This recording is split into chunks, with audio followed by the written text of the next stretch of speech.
25,000 veterans nationwide who've been examined for a traumatic brain injury could have been misdiagnosed. Hundreds of those are right here in Virginia. Now, according to the U.S. Department of Veterans Affairs, initial exams for traumatic brain injury were not given by a qualified doctor to make that diagnosis. WSLS 10's Rachel Lucas spoke to one veteran whose injury went untreated and has more on what's being done to fix this problem.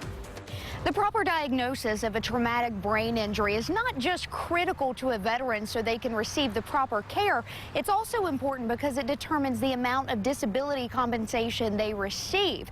Over half of those identified have gone undiagnosed. I spoke to one of those veterans. My name is Nate Anderson. I am 31 years old, and I served in the Army for 13 years. Green Beret Nate Anderson has dedicated his adult life to the U.S. Army. He's continued that service in fighting for veterans and made this video to tell his story.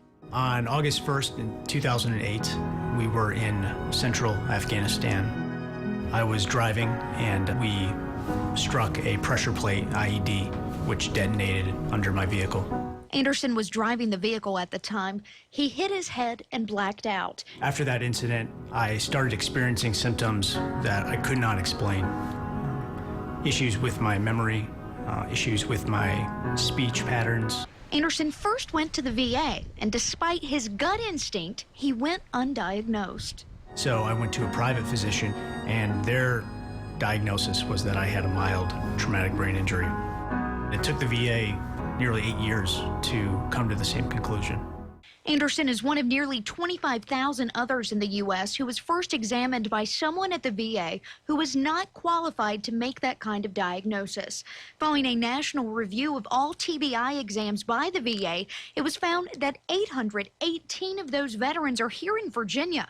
This is a sample of the letter that's been mailed or will be mailed to those veterans affected, including Anderson, who has now been re-examined by a VA doctor who has properly diagnosed his injury. In a statement released by Secretary of Veterans Affairs Robert McDonald, he says, quote, "We let these veterans down. That is why we are taking every step necessary to grant equitable relief to those affected to ensure they receive the full benefits to which they are entitled." Anderson now works for Concerned Veterans for America, fighting for veterans' rights to make sure that other veterans don't have to go through issues that he's gone through. He is being treated for his mild traumatic brain injury and has received compensation. If you'd like to learn more about this story, visit us online at WSLS.com. In Roanoke, I'm Rachel Lucas, WSLS 10.